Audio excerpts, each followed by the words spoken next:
On this rainy morning in June, we were lucky to have a reservation at the Pokemoncafe in Tokyo. For a visit, one has to book a reservation 1 month in advance. And oh boy, we had to try quite a few times. With the reservation comes the option to buy some merch, which we did.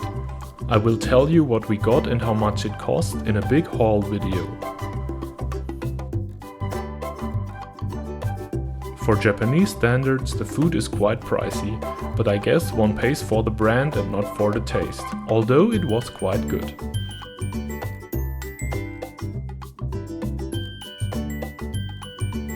For the available menu, it would be best to check their website, since the menu changes from time to time.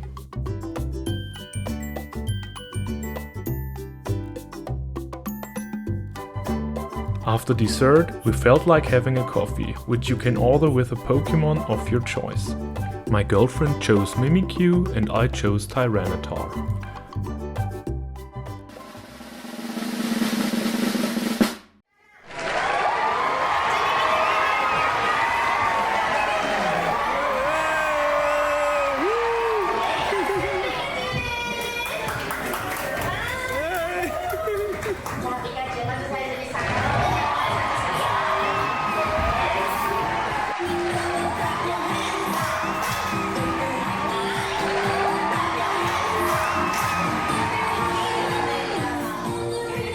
Luckily, the weather was nice and dry in the afternoon, so we went to explore the famous Meiji Shrine. Since it's located in the Yoyogi Park, there were many other tourists, but it still felt like entering an enchanted forest.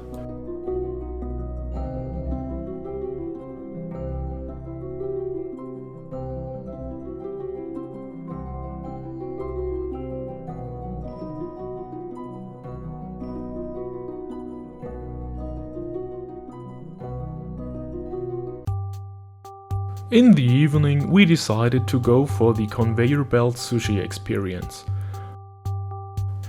Although it's a chain restaurant, the quality of the food was way better than what we were used to at home. This was also confirmed by the many locals that attended the restaurant, and maybe also because the prices were really affordable.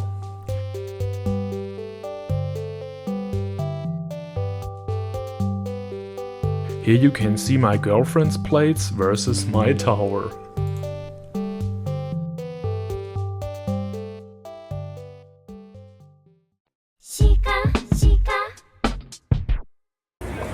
Girlfriend and I decided to split up for today. She's shopping for clothes and makeup, and I will visit some very important points of interest I wanted to see for such a long time. I went back to Shibuya because apparently you can find it here. You may be aware that there are vending machines in Japan for almost everything, even cake. This one sold sponge cake with cream for a rather high price.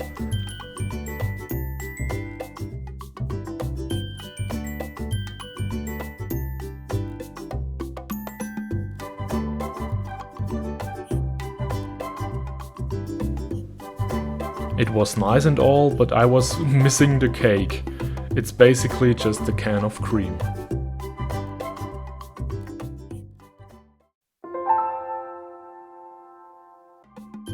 The station in Otsuka, where we were staying, has one of the many viral strawberry and mochi stands.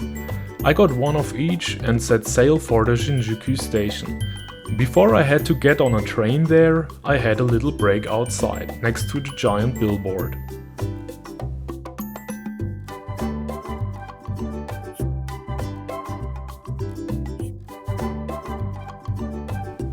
The one with red bean paste tasted really nice, and the vanilla mochi as well, but the strawberries weren't that fresh anymore, as you can see.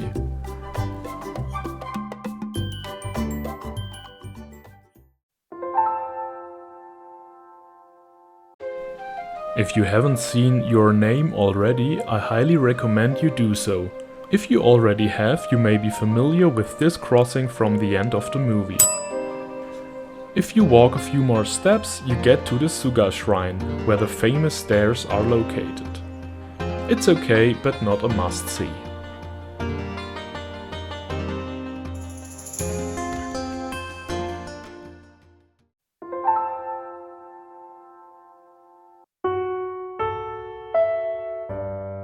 For this last one, I had to go to a quiet and lovely neighborhood outside the big city.